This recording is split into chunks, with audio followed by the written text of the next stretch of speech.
We could be completely wrong, but we're just telling you how we feel as fans, and I we still are won't forgive him. pissed because nobody's owning up to this crap, including our owner. No. Which is her nobody's job. owning up to it. The person that made the decision isn't owning up to it. Mm-hmm. We're letting Chad Blinker do it. Mm-hmm. I love it. Keep calling him Blinker. Another episode of In Between the Sticks. Co-host here, Austin, joined by other co-host KP, aka Kel Pomeroy, and then Drew. Man, a lot of thoughts on the mind right now after a crazy day for the Titans franchise today. Gonna get into it. A lot of good opinions, a lot of bad opinions, positive opinions and negative, more so to say. Just a lot going on the mind. Not the season we thought we were in store for, and definitely not the start to the offseason we expected. Yeah, this season was not good. This season sucked, and Titans fans are down in the dump. There's a thing called battered Vols syndrome. That's where Tennessee Vols fans just take the most negative things in the world about every situation. And right now, there's a battered Titans syndrome right now where everything is just going downhill. So, what's y'all's opinion? It was a rough 18 weeks. That's for sure. Yeah, I agree, and that we projected the Titans to win the division. And the crazy part is, there's still a part of me that thinks that we weren't totally off in thinking that team could do it, but looking at how they panned out and knowing how many new people we had, how much new stuff we were bringing in, seemingly what we realize now to be a difficult hierarchy structure in the upper echelon part of our organization, aka ownership and management and all that. Clearly, there's some issues going on there, which we'll get to. But and then we were plagued with some injuries that were unfortunate. Obviously to Snead and to Cheeto, who were out for a while, and Jeff's been banged up. So there's just been a lot that has happened on top of us leading the league in turnovers, and basically handing the other team points, having negative plays, penalties, sacks. Like, you just can't win in the football league if you're not playing clean football. Like, yes, maybe we weren't putting up points, but it's one thing to not put up as many points but not turn the ball over as much. There are at least battles. We just handed teams stuff so much throughout this year and didn't see enough of sparks and positive things that happened, because we did have some of those. It just, all the negative far outweighed the positive, which is unfortunate, but it brings us to where we are now. So that's kind of my thoughts. It was a disappointing season. There was potential for better, but potential's potential. At the end of the day, you got to go out there and prove it. So, and we didn't do that. The ever-revolving crap door right now, if you're a Tennessee Titans fan. Came into the season, like we were just talking about, projected to win 4 games by most of, the sport betting, books or whatever. And we came on here and we thought that was insane, right? We're like, how in the world do we add all these people, right, to our team and complete new offense, complete new defense, bring in house names that we have on our team this year, and we end up losing, so many games, and losing in a way where we didn't just lose, we beat ourselves. Yeah. We rejected to win 4 games. You think about it. The Bears game, right? The Jets game, those are easily on Will Levis. Easily. Those are just 2 losses that we shouldn't have had. Honestly, Patriots, we should have lost. Right? Yeah, we definitely should have lost. We wanted them to win that game. And honestly, to me, we should have won the Vikings game. Should have won the Vikings game and the Lions game. We were hand in hand rolling down the field with them. Not saying we should have won, but then we laid down and gave them like 1 million points. What kind of NFL team does that? A Colt Anderson led special teams unit. Amen. That's what does that. Amen to that. All in all, very disappointing, right? Definitely not the way us fans and players definitely thought that this season was going to go. I think it, as much as it sucks to suck this bad in a year where there's not much quarterback talent to be had in the draft, it's a lose-lose at this point. In my opinion, I think it's a lose-lose, because if this was last year, we'd be fine. we'd be fine, right? We could pick a quarterback, or even 2 years ago, right? Get CJ, something like that. But I think just sucking this year, it sucks that it happened, but I think it's a good thing that it happened. Because I think Will, especially, came in this year with what we had on the offense, with what we brought in. I think he had a big head. And I think me and Roller have talked about this off camera. I think he came in with a big head. In the first couple of games, he came in and struggled, right? And he couldn't get out of it. He couldn't get out of that headspace that he got in after costing the team 2+ games in the beginning of the year, right? Throwing all these picks that he had, doing the fumbles. It's just, it felt like he couldn't do anything right. And I think it stuck with him. And I think it showed this year that it showed that our backup wasn't good either. Mm-hmm. Our backup wasn't good either. That's why I said it's a lose-lose, because we have Will Levis for another now 2 years, right? And we're in the position where we can take a quarterback at number 1, but with all these analysts and everybody that look at these drafts all day, every day, and look at these college talents, say that in any other year, these 2 quarterbacks wouldn't be touched in the first round. So it's just it sucks that we suck in a year that it's bad to suck in. You want to know? Well, it's bad to suck in a year where we need a quarterback. Yeah. And I wouldn't say the quarterbacks suck. I mean, Cam Ward is definitely good. I think Cam Ward is better than I think if Cam Ward went in last year's class, I think you would have seen obviously Caleb Williams, Jaden Daniels, and JJ McCarthy go before. And I think you would have seen Bo Nix go before. And this is all like hindsight. Right here, hindsight's 2020. Hindsight's 2020. And Cam Ward, I think Cam Ward would go before Michael Penix. For sure. Like looking back on it from this past season, and also just looking at Cam Ward and like who he is as a player. Shador, I mean, you look at most, they're saying Shador's not even a top 20 prospect overall, and people are needing a quarterback so bad they want to take him at number 1 or number 2 potentially, and it's like, man, when people draft quarterbacks, they're typically like 1 and 2. Of like top prospects available, just because quarterbacks they go so high. But I don't know. The quarterbacks, Cam Ward's good. Shador's, I'm not going to say he's a bad player in that he can't make it in NFL. I think that's unfair. But just looking off what other players that have been drafted more recently compared to them, they're miles ahead. Miles ahead. Well, and I'll say, just in terms of the quarterback before we move on, because obviously we've given our opinion. There's not a lot of, actually, I think last episode we did hit on a couple of positive things moving forward. Obviously, there's going to be some continuity with the coaching. So that's good, because I do think Callahan needs another year. And, with players like Brownlee, players like hopefully Snead and Cheetah that will get back more full-time next year. And Calvin, honestly, the fact that he got 1,000 yards this year is impressive considering the mediocre at quarterback to worse than mediocre quarterback play that we had. For sure. And the fact that he really didn't do anything like the first 3 or 4 weeks of the season. Like we couldn't get him going. So props to that. I think he works hard and he'll be more productive next year, hopefully. But in terms of the quarterback, because that's really what we're looking at. Like I said, it's a bad year to need a quarterback because like Austin already said, Cam Ward is very talented and I wouldn't be mad if we got him. But I am starting to lean towards not getting a quarterback. But that's just unfortunate because let me take that back. Because Callahan did say we're going to get a quarterback. We don't know how. Yeah. There's going to be something that maybe some not sort of quarterback. But there's going to be something or somebody that's competing. He said we are going to bring in Levis. a quarterback no matter what for competition. Absolutely. And so it's going to happen. Which also means, what's his face is kicking rocks. Mason Rudolph is Mason done. Rudolph is out the door. Oh, can we? I'll mention that real quick. I'll tell you one of the main problems we had this offseason and this season in general, and it's called something that Titans fans and any fan of a team does every single year. When you look at a player on paper and you always think in your mind just because they're on your team that they're better than they are. We saw Will Levis dice up a terrible Falcons defense last year. We watched him dice up a terrible Dolphins defense last year. And we get in this headspace. Oh my goodness! Dice up is a little bit brave, but he had like 300 plus in those games. But it's like all I'm saying is like, okay, here we go. Levis is doing this. Levis is doing this. Okay, he's the future. And we jumped the gun, saying, okay, let's just build around Levis, build around Levis, build around Levis.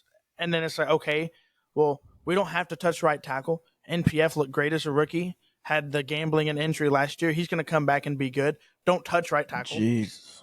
You think Treylon Burks and D-Hop and Ridley and you go get Tyler Boyd. Okay, well, on paper that looks great. 6 years ago, Ridley still played good, but D-Hop was washed. What's he doing in Kansas City? No idea. Is he even playing? Who knows? Tyler Boyd washed. Tyler Boyd's just on the field at this point. And then Treylon, he's going to get cut after the season. Okay, and he's never on the field. He's never on the field. But And then to be fair, Ravens, let me piggyback off of this though, because I do understand your point, but this all goes back to the quarterback, because I think all of these players were more talented than our quarterback. Like if our it's not just offense either. It's we were defense so too. focused on Levis's intangibles and potential. Now look, potential can go a long way, but it doesn't matter if it doesn't lead to actual results and success. Potential can, like Shedeur Sanders got all the potential in the world, but if he doesn't come out in the NFL and show it, he's not going to start.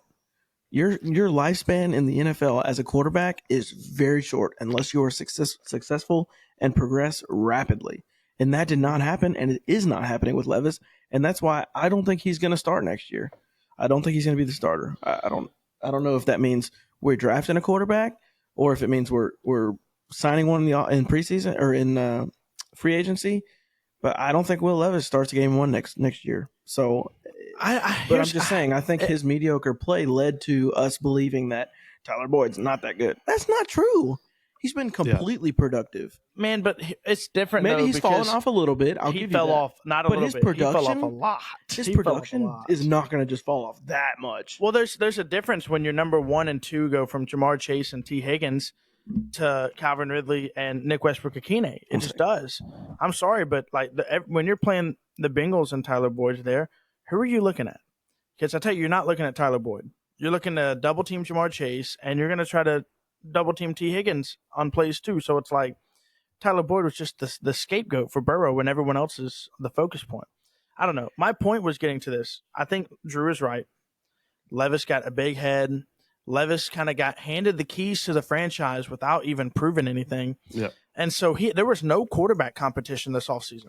Levis played good in 2 or 3 games last year, and then all of a sudden he's the starter no matter what, and Mason Rudolph's just there as a backup. And competition is what drives success on the field. And when you don't have competition in practice, you don't have competition at certain skill position groups, then you're not getting better. And I think that was the main problem this offseason is Levis came into it knowing that he was the guy, knew he had a big head, knew he could do whatever he wanted. Not saying that he didn't practice hard, but like it's different when you're practicing for your job and when you're practicing knowing that you're already the guy. It's just different. But I don't know. It's going to be a long off season. It is. It's going to be a long off season, and that's a great segue because it's going to be a long off season, but it's going to be an entertaining one, as we saw today. In the middle of the day today, we get an update that Ran Carthon has been fired and relieved of his duties as Titans general manager just after 2 years, inheriting a tough situation with Vrabel on the back end of his tenure here. And while Vrabel is a mixed bag of emotion, I do think moving on from him was the right decision. So I'll stick by that. But I also think that Ran inherited a tough situation and a tough hole to dig out of. Okay, look, we won less games this year than we did last year. But in terms of roster acquisition, we had a long way to go. And he has hit on quite a few draft picks, even late rounders. I mean, guys, we can do it, and we're going to keep doing it. But you got to point to Jarvis Brownlee. You got to point even to before that. You got to point to Jarvis Brownlee leads to the trade that he did last year with Kevin Byard. That pick that we got from the Eagles turned into Jarvis Brownlee. Yep, it did. Acquiring L'Jarius Sneed from a team that is on arguably a path to a three-peat right now. Player acquisition has not really been that much of an issue, and I think he would have continued it through this offseason. And I hate to break it to people too. Steve would not be playing on the Chiefs either. He would still be injured. Like, it's not just a thing because he came to the Titans, he's injured. He would have been injured at the Chiefs as well. And that's part of that mindset that Austin talked about earlier, like the Vol. I forget what he called it. The battered battered Vol syndrome. That's part of that. I mean, yes, the Titans have dealt with the most injuries in like NFL history in the last few years. But that doesn't mean it's just our organization. We've had bad luck in that area, so there's that. But to keep this conversation going forward, we have to talk about this. I think I'd like to hear your thoughts on why this potentially happened, and I'd like to hear your thoughts on what we're going to do moving forward. Because from what I can tell, this is a power struggle, and it feels, because I can't say for sure, because obviously we're just fans, and so this is just going to be our experience. But we are in the shoes of a lot of Titans fans that are not too happy right now. I mean, we sucked this year for one thing. You know, we have the talent to where we shouldn't suck. We should be at least decent, but we sucked. And I'm now starting to think that a lot of that is because of our power hierarchy in our organization. I think our ownership is in question right now. And I've liked Miss Amy Majorly. in the past, but it feels really emotional what she's doing right now.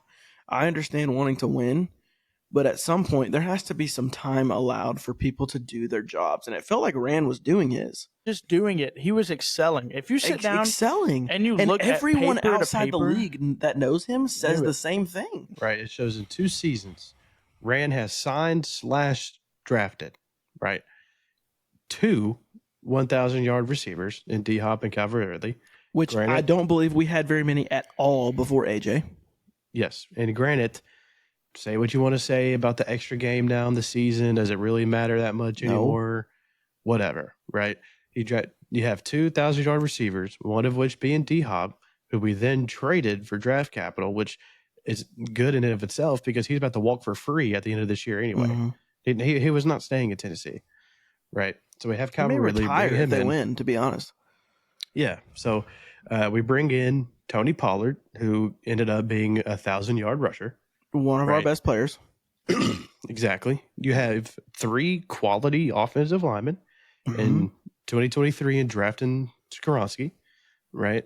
J.C. Latham this year, and then bringing in Cushenberry this year as well. But granted, injury bug hit him too. But I mean, he was the top center in the free agency last year, and we got him here. One stud defensive lineman in Tavondre Sweat. Granted, can be a little bit better in pass protection, but that's going to come, or pass rush, excuse me.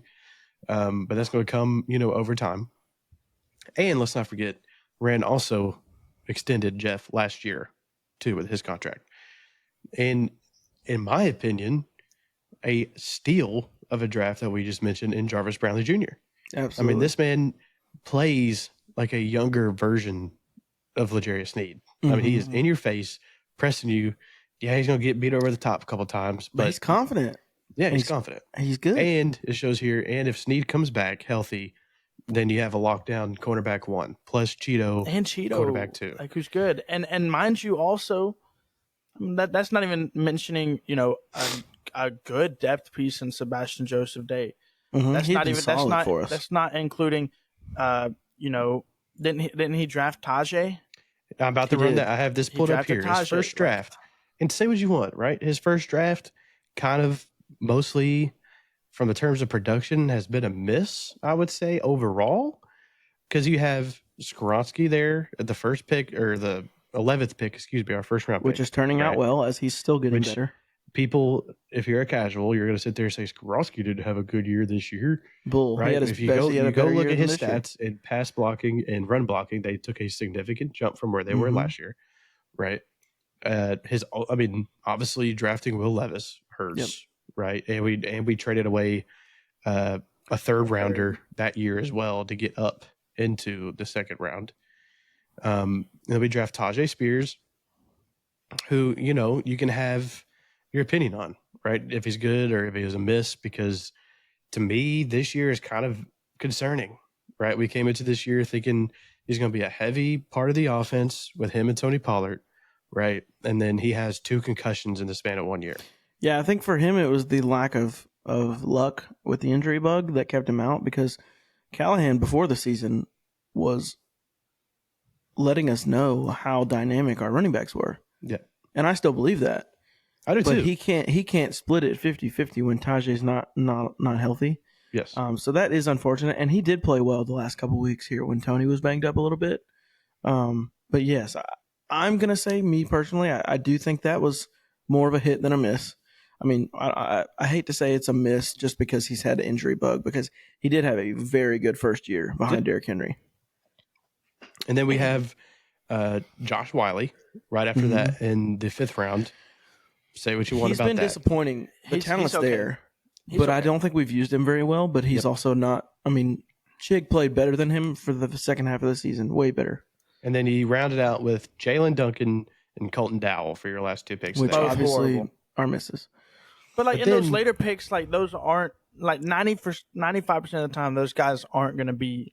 Yeah. If they can contribute at all, like Josh Wiley does, then that's a hit, right? We're not. Yeah, I mean, Tom Brady and Brock Purdy are 1 in a millions. Yeah, these guys aren't all pros coming into the NFL. If they can contribute just a little bit to your team, whether it be special teams or even just taking some snaps here and there, that's fine. That's a hit.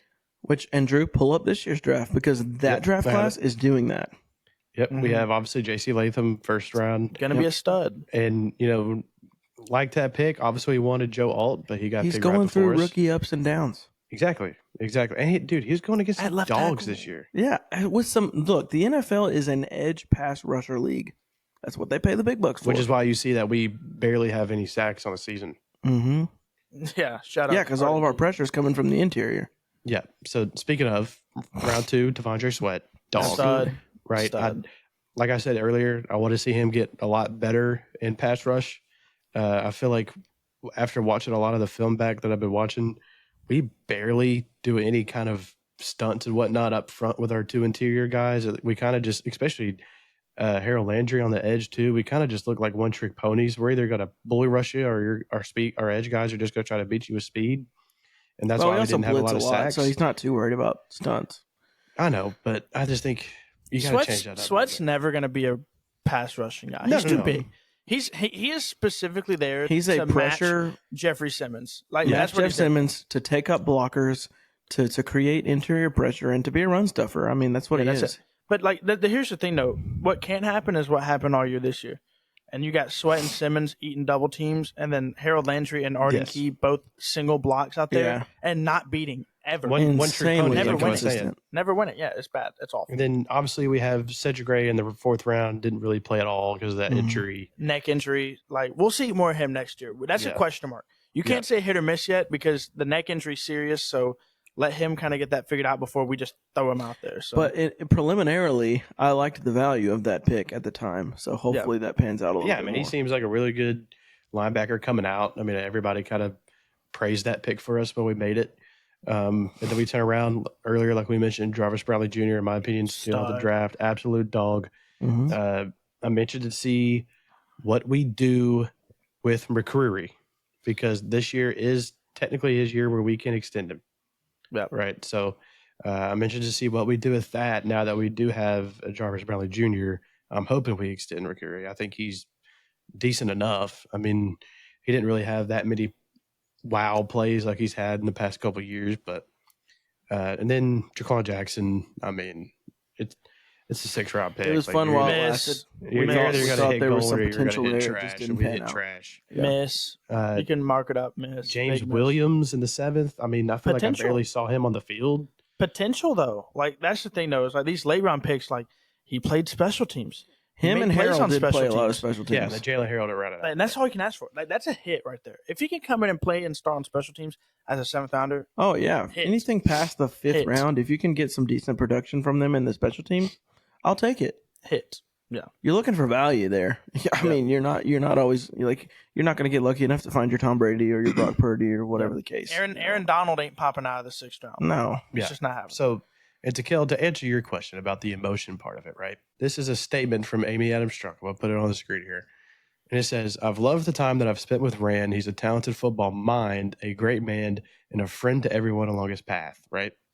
And this is where, to me, this was a very, from what it looks like on the outside in, it looks like a very emotional and just honestly just erratic move that we did, right? I mean, it says it's impossible to ignore that our football team hasn't improved over the past 2 seasons, right? And I'm sitting here looking at it. Yes, if you're just looking at wins and losses, then yeah, cool, right? But I mean, he just got here. He had, and let's not forget, like Kale said, power struggle stuff, right? Chad Brinker, Mike Vrabel, previous year, nobody really knew. J-Rob. I mean, Nobody, we cannot forget J-Rob as much as we hate to nobody talk about really him. knew who had the strings on drafting players in 2023 because it came out saying that Ran Carthon wanted to draft Zay Flowers with that 11th pick, but Mike Vrabel wanted to take Skoronski. So obviously we took Skoronski, right? And then it came out today, Kel, I don't know if you saw this on the Buck Rising show when he was talking, that he said back when we drafted Will Levis, because everybody puts that on Rand, right? That he came out and said that it is actually Mike Vrabel was on the phone with Mike Austinfort, the GM for the Cardinals. Monty He was the one, or Monty Austinfort, whatever his name is. I don't care. He left us, go be with the Cardinals. But he was on the phone with him to make the trade. It wasn't Rand, it was Mike. Because Amy Adams had her chain of command wrong, right? So she had put all this trust in Mike Vrabel, and like the success that he had those couple years with the rosters that we had before the ship started sailing, and by that point the ship had sailed, right? So like at that point, after Mike Vrabel's like bad season and stuff, like he's a head coach too. The head coach is not the GM. He's not the one that should be calling the shots. But this is what got Mike Vrabel fired. Mike Vrabel wanted to be the head coach and the GM and the director of operations. He wanted to run the show like he was Bill Belichick without the Bill Belichick resume and without the Bill Belichick Super Bowls. That was Mike Vrabel's problem. And any team that gets Mike Vrabel is gonna see that. Mike Vrabel's going to want to run things how Mike Vrabel wants to run things. It's plain and simple. And he throws a fit when he doesn't get his way. That's why Mike Vrabel got fired. Wicked Witch of the West, Amy Adams Shrunk over here, freaking decides that we're going to fire Ran Carthon after 2 seasons of, wins and losses. Like Drew said, they weren't great. But look at our team. Like on a roster standpoint, how much better we are this year. And you fix the quarterback room, and you fix right tackle, and it's better. Let's just be straight up. Like the reason that this year was so bad was because of quarterback. Yep. And right tackle. Quarterback, right tackle, and wide receiver, which is 3 positions that we knew we were going to have to hit. We got $65 million in cap space, and we got some pretty good draft picks this year, one of them being the number 1 overall pick. I mean, it just doesn't make any sense why you fire the guy that got you in a position where you still got $65 million cap space to go spend, and you got the number 1 pick. Like, things were starting to come together, and then it's like we just you literally have the freaking franchise at your fingertips right there. Yeah. I mean, it's one thing if we take all of this stuff that we have gained from having such a bad season, but knowing the cap that we have and the pick that we now have and the leverage that gives us, why not give him at least 1 more year? Let's see what he can do. You want to know why? You want to know why? Because Amy Adams Strunk can't get over this stupid Texans stuff, bro. If you get swept by the Texans, you're hitting the door if you're a part of Amy Adams Strunk. Look, I could give a rip who we're getting swept by if we're going 3-14.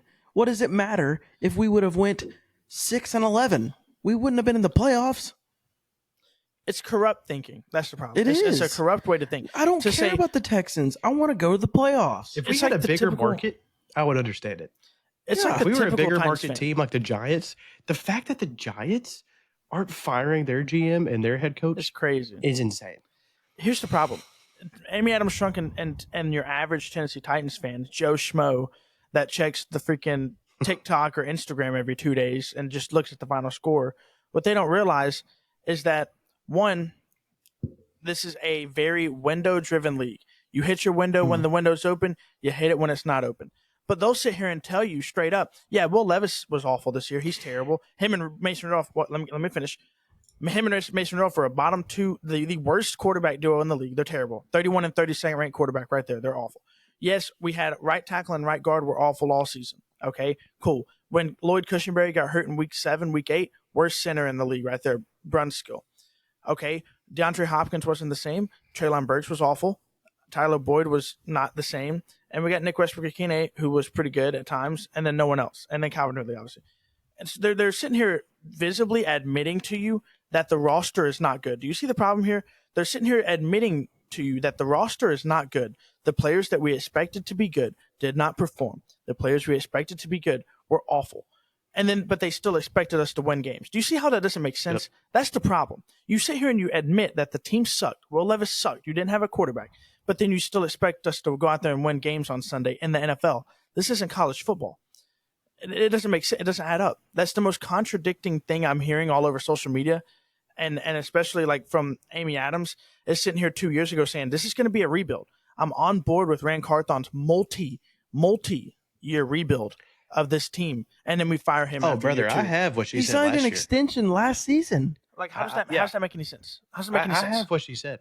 Like, she said over the past year, Ran has impressed me and our staff with his innovative approach to roster building. Ran's exceptional reputation around the league as a talent evaluator and a culture builder was a clear competitive advantage during last year's free agency and draft process, as well as our search for a head coach. Simply put, Ran Carthon makes the Tennessee Titans a destination for the league's top talent by expanding his role to include full roster control and oversight of the coaching staff. Or organization will now benefit more completely from Rand's unique ability to build and lead a championship caliber football team, which now we know we come to find out that's not true. Smoke in the water. They said it today. Basically, they said we don't want a GM. We want to hire a GM, and they're going to be a scout. But Chad Brinker is going to be the GM. We have a GM. It's Chad Brinker. It's Chad Brinker. I'm not opposed to it, but let's just call a spade a spade. If he's going to be the GM, make him GM. What's he scared of getting fired? And that was the Why problem. are we going to hire a GM and just say, hey, here, you can scout players? Are you kidding me? That was the problem. Nobody wants that. I think there was turmoil in the back. Absolutely. Brinker and Ran, because Ran's saying, hey, man, I'm the GM here. And Brinker's pulling the power trip. Well, I'm the president of football operations. You're under now me. Amy's saying no.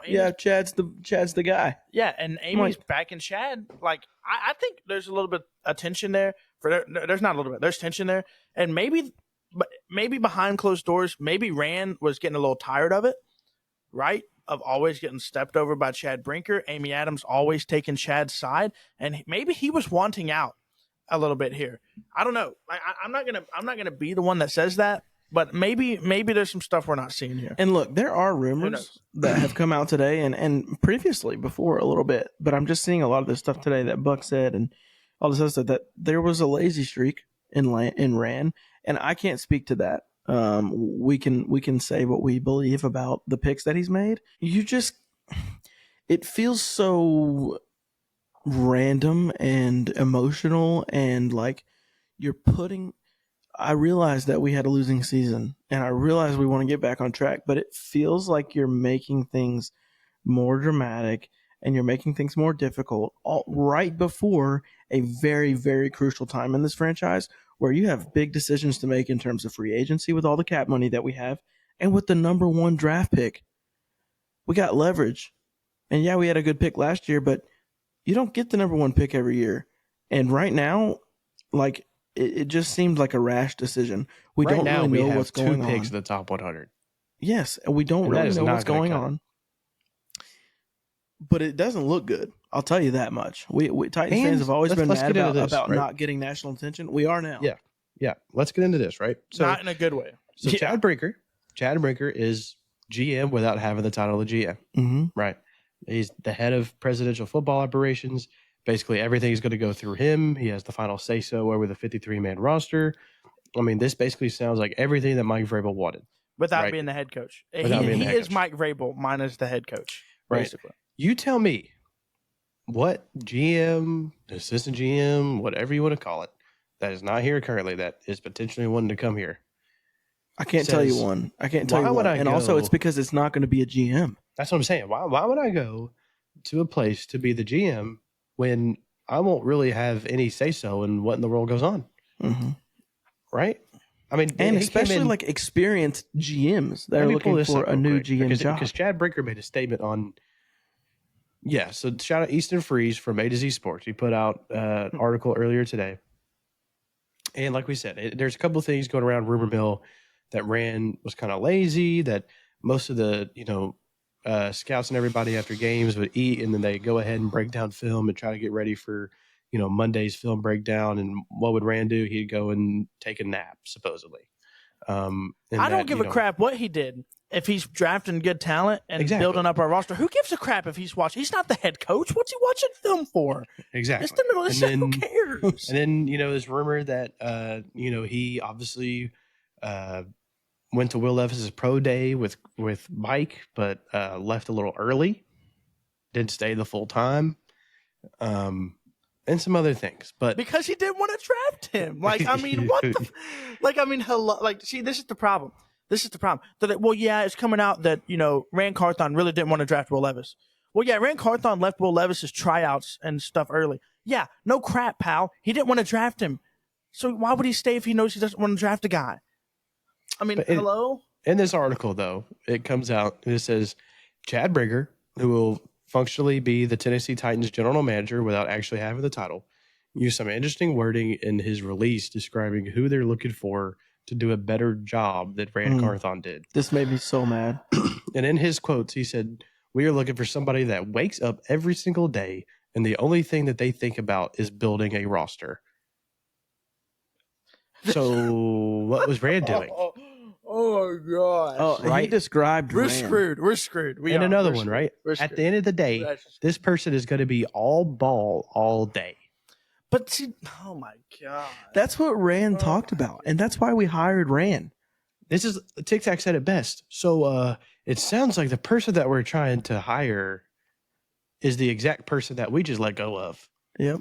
Unbelievable. Right? Unbelievable. And Tic Tac even made a better quote. He said, because Buck came out with stuff, Easton Freeze has come out with stuff, some other reporters have come out with stuff about all this stuff that Ran was doing or supposedly doing, right?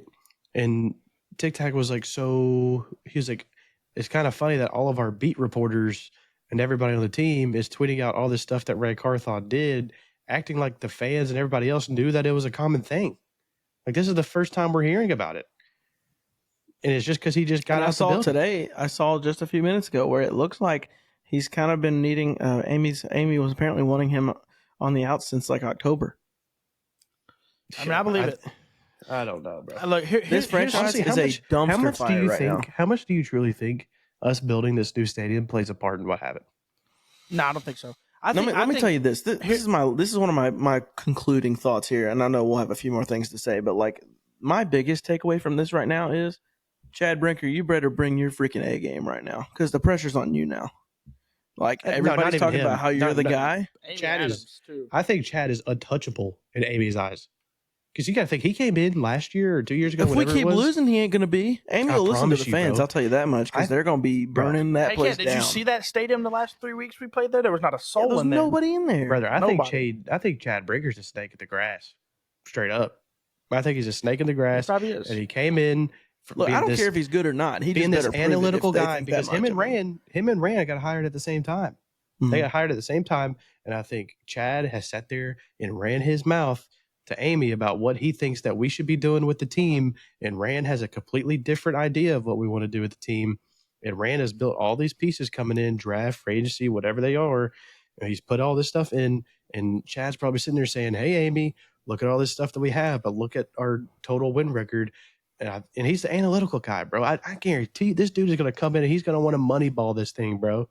He's going to want to moneyball this thing with the analytics side of it because that's what he did in Green Bay for a couple years and he came over here. It's just, I think he came in and said, let me just chill and ride my way to the top while everybody else gets freaking knife stuck in their back. Do you want to know what GMs are successful? Ones that have not just football knowledge, but have played football. Some that have been around players and that are liked by players. When you hear players talk about people, who do they talk about? Do they talk about how much they love Amy Adams? Do they talk about how much? Well, some do. Jeffrey Simmons is an exception. Yeah.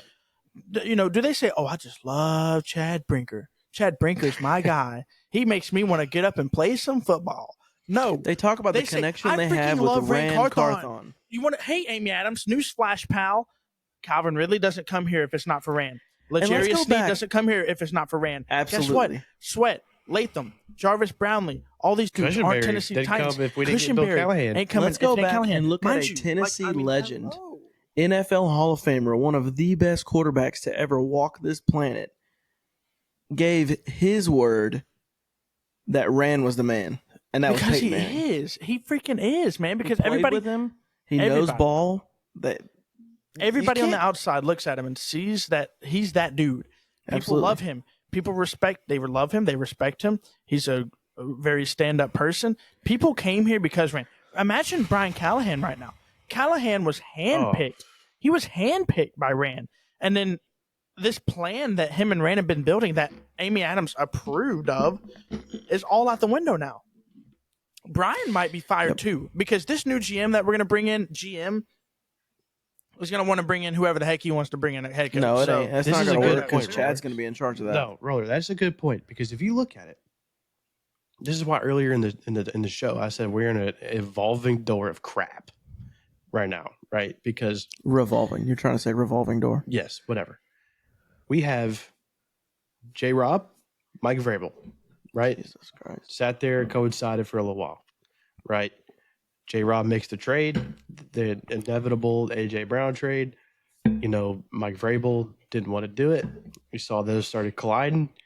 And obviously, we sat there, we sided with Mike Vrabel, fired J. Rob, right? Boom. Mike Vrabel wanted to have input on who the GM is whenever we were hiring it. You remember that? Because he wanted to promote somebody from the inside, and they didn't do that. Brought Ran Carthon in and just said, hey, y'all going to have to get along. Right. That's pretty much how 2023 was. Collaboration. Yeah, y'all going to have to get along. Right. So they did that. We had a bad season. We choked the freaking division because we lost 7 straight. Right. What do? We side with the new GM. We kick Mike Vrabel out. Right.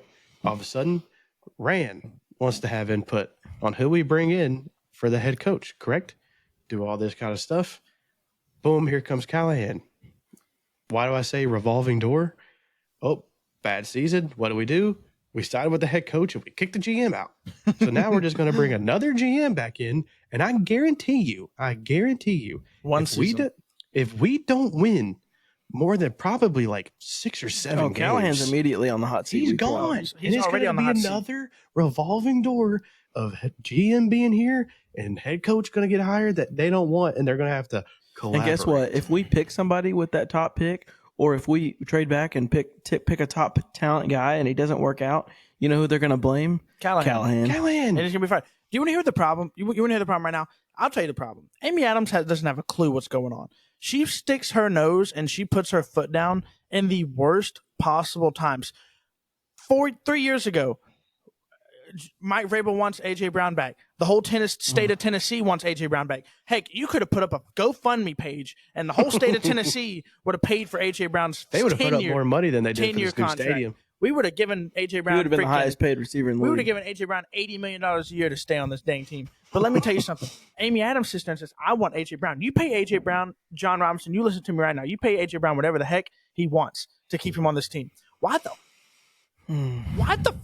I'm not going to say it, Kel. Why did she not step her foot down and say, John Robinson, you re-sign him or you were gone. You were gone. She didn't stick her foot down. Dude, let me tell you Guess this what? right now. I'm not done. Oh, I'm not done. She doesn't stick her foot down. He leaves. But then she wants to stick her foot down 2 years later when we suck because we gave up our franchise over there. And then now she It's a doesn't little late for that. It's a little late. But now she doesn't stick her foot down whenever we're hiring new coaches. We got some new stuff going on. And then she wants to stick her foot down because she's got bum McGee over there, Chad Brinker in her ear, yapping about a bunch of bull crap when we got a bright future ahead to put her foot down, and she puts it down at the worst time. the start Unbelievable. of this demise of the Titans franchise, I will never forget it, was that video of Mike Vrabel getting up from that table knowing that we just traded A.J. Brown. Okay, Yeah. but I also will die on that owners, hill. owners, they got to have the power to veto trades, right? They She gotta have has all the power, and she didn't put her foot down. She said, "John Robinson, do it," and she didn't. She didn't force it. She's the owner.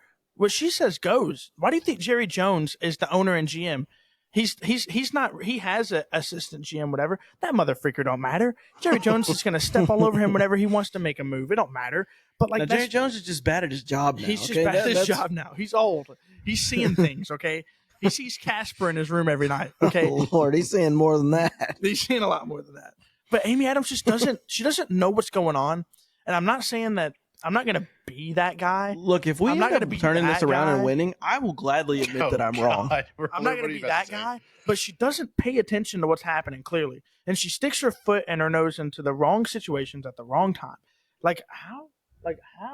And it just doesn't make sense. When are all these Doesn't make sense. decisions happening? I just want to point it out. When are all these decisions like this happening? When we're losing If you're to the doing all frickin' this for the Texans? fans, you know what? Get on the freaking microphone and open up to us. What the heck That's is the going thing. on? Yeah, where's she at? Where is she at in all this? I don't give a crap how much power you have. We suck and you're in charge. Do something about it. Why is the freaking Chad Binker, whatever you want to call him? Why is he out here talking for you? All I gotta say is look at the stadium, Amy. Look at the freaking stadium. Ain't nobody there except opposing teams' fans. And you fire the one guy that was turning things around for the franchise. And guess what? Ain't nobody gonna show up to that new stadium because no one's paying $3,000 to watch a terrible team play. I'll say it right now, dude. you can't I figure it think out. this firing is going to go down, like I said earlier today, hand in hand with one of the worst decisions by a franchise since we traded AJ Brown. That day haunts me. Imagine being the players, man. You're pissed. Jarvis Brownlee tweeted out today. He tweeted red flag emoji. The guy that recruited you here. This is like the Alabama players that went to Bama and Nick Saban retired that next season. They're like, what?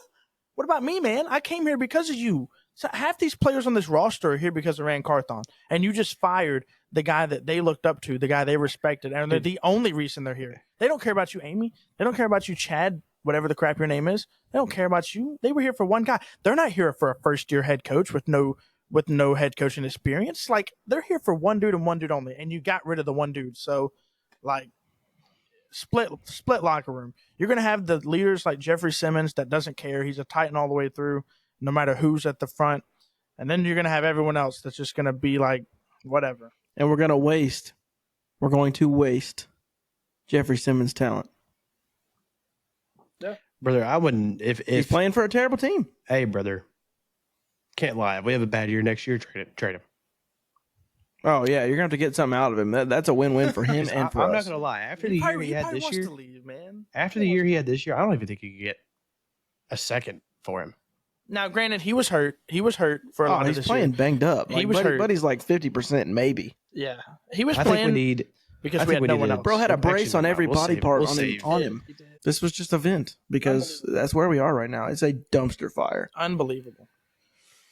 And stuff is going to be coming out for probably the next few days. I'm assuming we're going to get more information potentially. I doubt she's going to get in front of a microphone until we hire somebody. She never will. She knows the fans are pissed. She's not. If we hire somebody, I mean, my opinion is that with this dumpster fire that we have right now, the start of putting it out is just hiring Brinker. Don't bring in somebody else. Yeah, well, what's the point of doing this whole assistant GM hiring when we have a GM already with job description? If you want to scout, then because he doesn't want to scout. But make him the GM.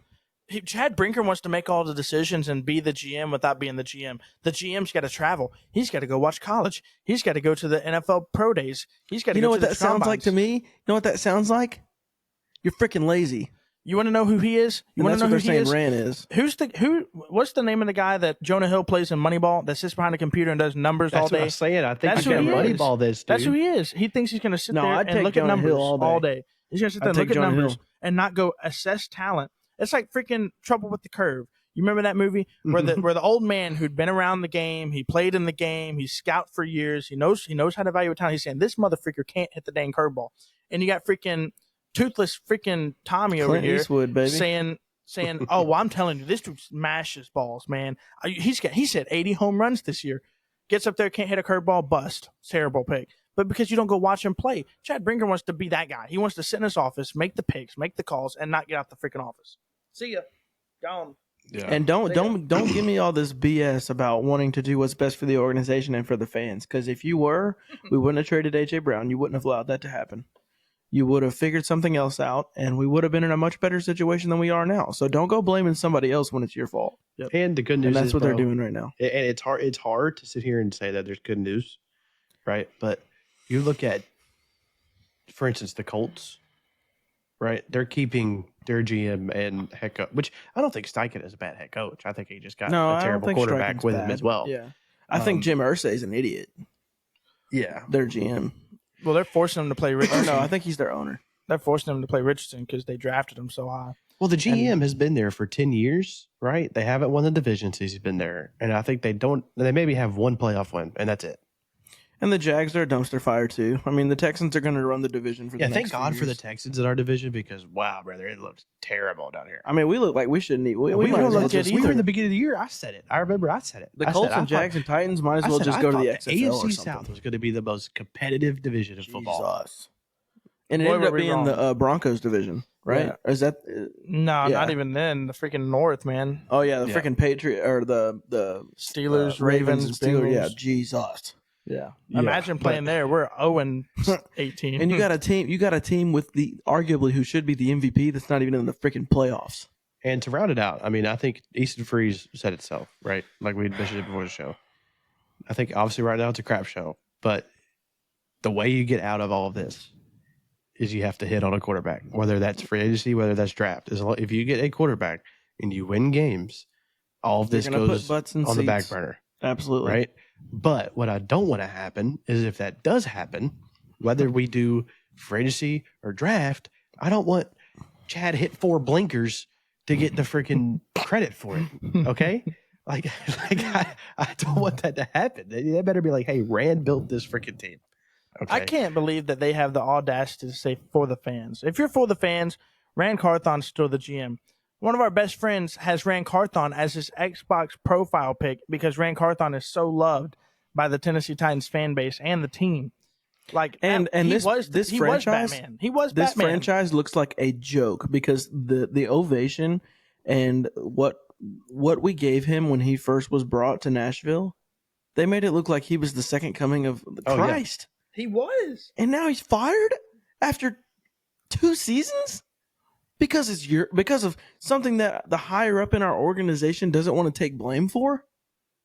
Bullcrap. It's not blame. It's patience. It's patience. I'm glad we did people. this because I was Rich more mad than I thought. I am so close. Jesus, bro. Rich millionaires have one thing in problem. They have no patience. They want things done now. It's a They power do trip. not want to wait. She's got a power trip. She's not winning now. Her team is not winning now, and she wants it now. And she's gonna I'm get sorry, it. but Dang your it! team has never won. I know, We're but she aching. wants it to. Like that's the problem. She wants it now. She's gonna get it now because just like her dad gave her the franchise, she wants it now. The closest so we've now ever she's been to freaking a here. Here we freaking are. Super Bowl is the year I was born, 25 years ago, and then a few years ago when we should have won against the Chiefs because we had AJ and Derrick Henry carrying this franchise. You know what we need? I know he doesn't we want need. it, but Let's who sidetrack gives a this, crap? right? I don't want to suck, but we do. Let's sidetrack this. We need a player on our team to do what Pat McAfee is doing right now for the Colts. I don't know if y'all have kept up with anything that he's been doing recently. I know I mentioned it to Roller the other night when we were playing games. This man annihilated the Colts front office, owner, GM, coach, players, annihilated them. Yeah, they don't even like interact anymore. He's selling his season tickets. He's not renewing them. And maybe that's a Taylor Lewan. Maybe that's a Delaney Walker. We need somebody to come out and call a spade. Straight up. Because Bussin' with the boys, baby. Chad hit 4 blinkers, ain't doing it. To Amy. Bussin' with the You know Boys they haven't. podcast. Come on, Lawana and Compton. And we I still are won't forgive him. pissed because nobody's owning up to this crap, including our owner. No. Which is It's not her nobody's job. owning up to it. The person that made the decision isn't owning up to it. Mm-hmm. We're letting Chad Blinker do it. Mm-hmm. I love it. Keep calling him Blinker. Oh my goodness, That's that is his too name funny. for me for now. Yeah, we have no idea. Oh my goodness, man. Like what? He came from a Packers. Like how long was he even with the Packers? What did he even do with the Packers? He was Was on he there analytics. Was he there when Rodgers won the Super Bowl? Was he making any big time decisions when I Rodgers don't was know. there? Like what No. was Bro doing? How Yeah, was he what's getting he done to deserve all of How this? does he? What did he do to get the keys to the freaking city to be able to make whatever decision he wants? Like, what is he doing? Does he have some crazy blackmail on Amy Adams here? Like, what is happening here? Like, this doesn't make any sense. Like, It doesn't. you would And- think and he honestly- has the resume of Bill Belichick the way he's getting treated. Yeah, and that's unfortunate where we are. I mean, we can keep going in circles, but I mean, that's probably pretty much going to be our conclusion of this episode. I mean, we're just ticked, and This says we're going to this have is to see where we Brinker. go. Or excuse me, Chad Blinker spent 13 seasons with the Packers. His official title over the last 2 seasons was personnel/football administration executive. Before his promotion in 2021, Blinker was the assistant director of pro scouting / salary cap analyst. He also spent 6 seasons as a pro scout from 2012 to 17. So he's got experience, but Says his but roles Rand included does too, scouting though. That's what I NFL don't rosters, understand. free agency, and transactions while also helping the planning of salary cap. And if that's so, then if he can finagle, actually, and we could save this for another episode. Like I said, I think we already have next week's episode planned out with some other people that we had on earlier this year for our fantasy recap, which I know we're looking forward to. But an episode or so after that, we can probably do off-season moves that we want. And with him looking at cap space, him being over there with the Packers dealing with that, we have a couple of guys coming up that are about to hit us pretty hard. Harold Landry being one of them, Simmons being another one. Shoot, I'll tell you, Landry ain't hitting hard. He's hitting the waivers wherever he's at. He's hitting some other team. We better not re-sign him. He don't have it. I mean, that's the truth. That's for another episode. But he's whatever. Yeah. Overall, I mean, hard time right now. Let us know in the comments down below what you think about the decision of firing Ran Carthon. Should he have stayed? Should he have gone? And then let us know if you think Chad Blinker, as I'm going to call him the whole year. I can't wait to see the memes coming out about him if, everything goes south. But Twitter is going to be an absolute Shiano show for a few weeks in the Titans fan base. I mean, it's going to be some BS. It's going to be a whole lot of pointing fingers and blame sharing going around. Mm-hmm. Well, and you can't blame them. That's where we're at. This is the world of a Tennessee fan of any sport. Yep. It doesn't matter. Tennessee Titans football, Tennessee Vols football, Shout out Tennessee Vols basketball. Tennessee Vols basketball, Tennessee Vols, except Tennessee Vols baseball this past year. This is the life of a any sports fan. It's disappointment, excitement, the Preds, to more disappointment. I mean, we can go on and on. I mean, the list goes on and on. We have a problem, and we are cursed. Ever since that dang 1 yard line, we have just been the most cursed state when it comes to sports in general, and it's unbelievable. And I think we doubled the curse when John Robinson. I almost can't even say it anymore. You can't even say his name anymore. when he traded AJ away. I mean, that's where we are, people. We hope that you're listening, and if you're feeling what we're feeling, let us know. If you're feeling the opposite of what we're feeling, and you think, this is the right move, let us know. We're happy to disagree with you. I mean, dude, I've been letting it fly in the YouTube comments recently. People going crazy, dude. If you think is what it is. If you think we're wrong and you yourself are wrong, let us know. We're just keeping it real with how we feel. It's always going to be tightened up, but it's not good right now. I felt bad, dude. Some dude came at us on our short about keeping Rand, and bro asked me what in the world he's done the last 2 seasons to be able to keep him. I typed out like an essay, dog. Next day this morning, homie, bro's kicking rocks. Like it sucks, dude. Unbelievable. It's a bad place to be. They make it hard. We're going to keep making episodes, and hopefully they're entertaining. Hopefully they start to get more positive. We got a lot to, I don't know about look forward to, but we got a lot going on coming up for this off season. So stick with us. We'll try to be more consistent, and we'll talk about what you want us to talk about.